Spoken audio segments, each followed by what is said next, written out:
ஆள் கம்பெனிவே இவ்வளோ பயங்கரமாக சொல்கிறாரு. என்ன இந்த ஆள் வித்தியாசமான டேஸ்ட்டாக இருக்காரு. வாங்க மேடம் வாங்க. என்ன முதல்ல நேரமாக வர சொல்லிட்டு முதலாளி மேடம் நீங்கள் லேட்டாக வரீங்களா? இவ்வளோ ஆர்டர்ஸ் போயிடுச்சு, திக்கி திணறிட்டு உட்காந்துருக்க, சீக்கிரம் வரையா கொஞ்சம். ஏய் கத்தாத்திரி, நான் என்னடி பண்ணுறது? அதுக்குள்ளே எங்கள் அக்கான்னு ஒருத்தி இருக்காளே, அதான் காயத்ரி. அவள் வேற அப்பா கொடுத்த பைக்கை தூக்கிட்டு போயிட்டா. என்னன்னு பார்த்தா இன்டர்வியூ போகிறேன்னு சொன்னாங்கட்டி சரின்னு சொல்லிட்டு தான் அவளை கொண்டு போய் ட்ராப் பண்ண போனேன். அந்த கிறுக்கி ரொம்ப தூரம் கூட்டிகிட்டு போயிட்டாடி. நான் இந்த இடத்துக்கு தான் போகிறேன்னு சொல்லியிருந்தேன். என்னை இங்கே இறக்கி விட்டுட்டு நீ போய் இன்டர்வியூ அட்டன் பண்ணிட்டு வரும்போது கொண்டு வந்து ஸ்கூட்டர் கொடுத்துட்டு போ, இல்லைனா வந்து என்னை பிக்கப் பண்ணிக்கோனாவது சொல்லியிருப்பேன். அவள் ஒன்றுமே சொல்லாமல் அவள் பாட்டு கூட்டிகிட்டு போனான். என்ன பண்ணுறது? சரி அதான் வரது லேட் ஆயிடுச்சு, சாரி. சரியா? உங்கள் அக்கா எப்போவுமே ரூடாக தான் நடந்துக்குவாங்க, இதில் என்ன ஸ்பெஷல் இருக்க போகுது? ஆனால் இப்படி தான் பிங்கி வந்து அவங்க கூட ரொம்ப நாளாக ஃப்ரெண்ட்ஷிப்பாகவே இருக்காங்கன்னு தெரியல. அதுவும் இந்தியாவிலேருந்து இங்கே வந்து ரொம்ப ஃப்ரெண்ட்ஷிப்பாக இருக்காங்கன்னா என்னால் நம்பவே முடியல. எனக்கு தெரிஞ்சு பிக்கி அக்காவோட பொறுமை தான் உங்கள் அக்காவோட ஃப்ரெண்ட்ஷிப்பை தக்க வச்சிட்ருக்குன்னு நினைக்கிறேன். நீ என்ன நினைக்கிற? ரெண்டு காரணம் சொல்லாடி. பிங்கிக்கு வேலையும் முக்கியம், அதே சமயம் ஃப்ரெண்ட்ஷிப்பும் முக்கியம். அவளுக்கு ரொம்ப பெஸ்ட் ஃப்ரெண்டுனா எங்கள் அக்கா தான். ஆனால் மித்தபடி நானும் எங்கள் அக்காவும் அவளுக்கு ஒரு வகையில் ஃப்ரெண்டு தாண்டி. ஆனால் ஏஜ் பார்த்தீங்கன்னா காய்கா வயசு தான் ஆச்சு. ஆனால் அபியக்காவையும் பேர் சொல்லி தான் கூப்பிடுவா, காயத்ரியும் பேர் சொல்லி தான் கூப்பிடுவான். ஏன் நானே அவளை பேர் சொல்லி தான் கூப்பிடுவேன். அப்படி பார்க்கும்போது ஒன்றும் தெரியல, அவள் ரொம்ப நல்ல பொண்ணுடி. உண்மையாக அவளை மாதிரி யாருனாலும் இருக்கவே முடியாது. என்னை விட நல்லவனா பார்த்துக்கவே. பிங்கி வேணா நல்லவன் சொல்லு, உன்னையும் அதில் சேர்த்துக்காத சரியா? நீ நல்லவளா கெட்டவளான்னு நாங்கள் சொல்லணும், நீ சொல்லிக்க கூடாது மேடம். சரி சரி, என்னவோ சரி நடப்போலாம். என்னடி ரொம்ப கூட்டமாக இருந்ததுன்னு சொன்னால் இப்போ யாரையுமே காணும்? மேடம் ஏன் சொல்ல மாட்டீங்க? நீங்கள் வர்ற டைமுக்கு ஆள் அப்படியே நீ வருவீங்கன்னு சொல்லிட்டு கூட்டமாக உட்காந்துட்டு இருப்பாங்களா? நிறையா ஆன்லைன் ஆர்டர்ஸ் தான் வந்துச்சு, அதெல்லாம் ப்ளேஸ் பண்ணி எப்படியோ முடிச்சிட்டோம். அதுக்கப்புறம் இப்போ வந்துட்டு வந்த ஆர்டர்ஸ் எல்லாமே கம்ப்ளீட் பண்ணி போயிட்டோம். இனி யார் வருவாங்கன்னு தெரியாது. இன்னைக்கு வீக்கெண்டு தானடி, எப்படி வேணால் வருவாங்க போவாங்க. சரி வா, அங்கே பிற கஸ்டமர் வர ஆரம்பிச்சிட்டாங்க, வா வா வா. சரி நான் ஆர்டர் எடுக்கிறேன், நீ போய் கல்லாவில் உட்காருப்போ. சரிடி, ஓகே. ஐயோ, திருப்பியும் இவர் எதுக்கு இங்கே வராருன்னு தெரில. இவருக்கு என்ன பண்ணாலும் கொஞ்சம் கூட இவருக்கு எதுவுமே தோண மாட்டேங்குது போல். இது இப்படி நடந்துக்கிறாருன்னே தெரியல. என்ன திரும்பி பார்க்கறதுக்குள்ளே இங்கே வந்து நிற்கிறாரு? ஷோ, அம்மா அப்பா வேறு இருக்காங்க. இவர்கிட்ட ஆர்டர் எடுத்தாலும் பிரச்சனை, ஆர்டர் எடுக்கலினாலும் பிரச்சனை. என்ன பண்ணுறதுனே தெரியலையே. ரேகா. ரேகாவெல்லாம் கூப்பிட வேண்டாம். உங்ககிட்ட நான் பேச வந்தது வேறு விஷயம். உங்கள் சிஸ்டர் இன்னைக்கு காலையில் இன்டர்வியூ போயிருந்தாங்களா? ஆமாம் போயிருந்தாங்க. ஏன் அந்த கம்பெனியில் தான் நீங்கள் புக் பண்ணீங்களா? எங்களை பற்றி ஏதாவது சொன்னாலா?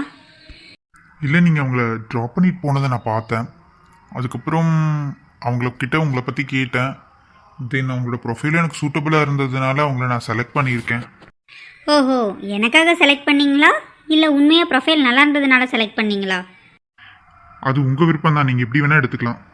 இங்கே பாருங்கள் சார், உங்களுக்கு ஒரு நல்ல கேண்டிடேட் வேணும்னா அவங்க ப்ரொஃபைலை பார்த்து செலக்ட் பண்ணுங்கள். உங்களுக்கு ஒரு பொண்ணு பிடிச்சிருக்கு, அந்த பொண்ணோட அக்கான்னு சொல்லிவிட்டு நீங்கள் செலக்ட் பண்ண வேண்டிய அவசியம் இல்லை. அப்புறம் அது உங்கள் கம்பெனியை தான் பாதிக்கும். ஓஹோ, அப்போ நான் உன்னை மனசுக்குள்ளே நினச்சிட்ருக்கேங்கிறது உனக்கு தெரியுது. இருந்தாலும் உனக்கு ஒத்துக்க தான் மனசு வரல இல்லை? உங்கள் மனசில் வேணா நான் இருக்கலாம் சார், ஆனால் என் மனசில் நீங்கள் இல்லை. எனக்கு நிறைய லட்சியங்கள் இருக்குது, அதை நான் பார்த்து போயிட்டுருக்கேன். நீங்கள் எல்லாமே சாதிச்சுட்டு உட்காந்துருக்கீங்க, நான் இனிமேல் தான் சாதிக்கணும். அதனால் தேவையில்லாமல் என்னோட சிந்தனையில் டிஸ்டர்ப் பண்ணாதீங்க சார் ப்ளீஸ். எனக்கு இது இது இது மட்டும்தான் ரொம்ப ரொம்ப உங்ககிட்ட பிடிச்ச ஒரு விஷயம். எந்த பொண்ணுமே ஒரு பணக்கார பையனை பார்த்தாங்கன்னா அவங்க ஹேண்ட்ஸமாக இருக்காங்களோ இல்லையோ, அந்த பையனுக்கிட்ட இருந்து என்னென்ன வாங்க முடியுமோ அது அத்தனையுமே வாங்குவாங்க. கல்யாணம் பண்ணி செட்டிலானா போதும்னு நினைப்பாங்க. அப்படி இருக்கும்போது நானே உங்ககிட்ட கேட்டும் கூட உங்களுக்கு எதுலேயுமே வேணாம் அப்படிங்கிற மாதிரி இருக்கீங்கன்னா எனக்கு ரொம்ப உங்களை பிடிச்சிருக்கு. உங்களோட கேரக்டர் எனக்கு ரொம்ப பிடிச்சிருக்குங்க. நீங்களா ஒரு நாளைக்கு என்னை கண்டிப்பாக தேடி வருவீங்க, என்னை பிடிச்சிருக்குன்னு சொல்லுவீங்க. அது வரைக்கும் நான் வெயிட் பண்ணுறேன். அப்பன்னா வெயிட் வெயிட் வெயிட் அப்பன்னா என்னை பார்க்கக்கூடாது, இந்த இடத்துக்கு வரக்கூடாது அப்படின்னுலாம் நீங்கள் சொல்லாதீங்க. இது ஒரு ரெஸ்டாரண்ட் தானே. எனக்கு இங்கே சாப்பிட்ற ஃபுட்டு ரொம்ப பிடிச்சிருக்கு. இந்தியன் ஃபுட் ஸ்டைலில் வேறு எங்கேயும் எனக்கு இந்த இடத்துல தவிர வேறு எங்கேயும் எனக்கு தெரியலை. இந்த டேஸ்ட் எனக்கு ரொம்ப பிடிச்சிருக்கு. ஸோ அதனால் நான் சாப்பிட வரேன். ஒரு கஸ்டமராக வரதில் உங்களுக்கு என்ன மேடம் பிரச்சனை? அது கூட பிரச்சனையா? சார் அது இங்கே பாருங்கள், என்னோட சாப்பாட்டில் மண்ணள்ளி கொட்டிடாதீங்க. ஏதோ இந்த ஏரியாவில் எனக்கு பக்கத்துலேயே ரீசனபிளாக எனக்கு பிடிச்ச மாதிரி எங்கள் அம்மாவோட டேஸ்ட்லேயே நீங்கள் செய்கிறீங்கிறதுக்காக தான் நான் வரேன். சும்மா நீங்கள் வந்துட்டு ஏதாவது சொல்லிட்டு இருக்காதீங்க மேடம். ஓகே ஓகே ஓகே, கஸ்டமராக மட்டும் வந்தீங்கன்னா பரவாயில்ல, கஷ்டம் கொடுக்குற மாதிரி வந்துடாதீங்க. பஞ்செல்லாம் பயங்கரமாக பேசுகிறீங்களா மேடம்?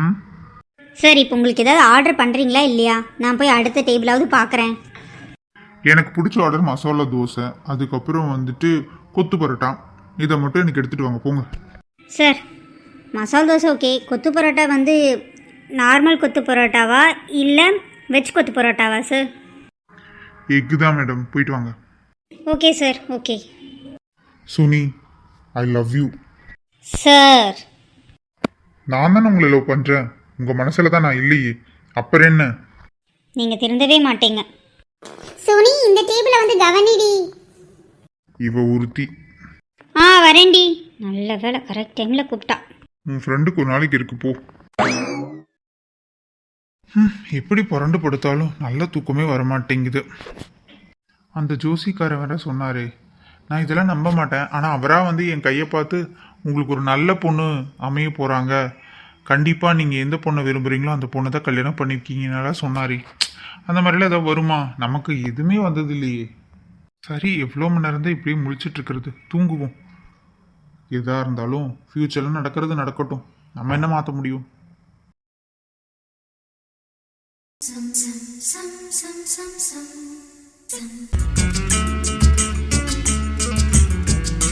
நீ நீ எனக்காக பிறந்தவளா?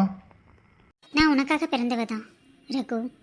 நான் உன்னை ஆல்ரெடி மீட் பண்ணியிருக்கேன், பட் நீ தான் என்னை யாரும் கண்டுபிடிக்கவே இல்லை. எப்போ எப்போ உன் பேர் என்ன, நீ யாரு, எங்கே இருக்க சொல்லு. நான் சொல்லிட்டா எல்லாத்துலேயும் சர்ப்ரைஸ் போயிருமே. என்னை நீங்கள் எப்போ கண்டுபிடிக்கிறீங்கன்னு நான் பார்க்குறேன். எனக்கு உன் ஃபேஸ் கூட தெரியல, கண்ணு தான் தெரியற. நான் எப்படி உன்னை கண்டுபிடிக்க முடியும்? ப்ளீஸ் ப்ளீஸ் உன் பேராக சொல்லேன். முடிஞ்சு என்னை கண்டுபிடிங்க பார்க்கலாம். ஏய் ஏய், நீ என்ன இங்கே?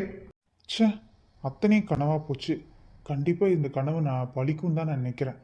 கண்டிப்பாக அந்த பொண்ணு எங்கே இருந்தாலும் தேடி கண்டுபிடிச்சி என் பொண்டாட்டி அக்கம்பிட மாட்டேன். எனக்கு எல்லாமே அவள் தான் தோணுது. அந்த ஜோசிகர் சொன்னதெல்லாம் பார்த்தா இந்த கனவுல வந்ததெல்லாம் நடந்துரும்னு நினைக்கிறேன். பார்ப்போம்.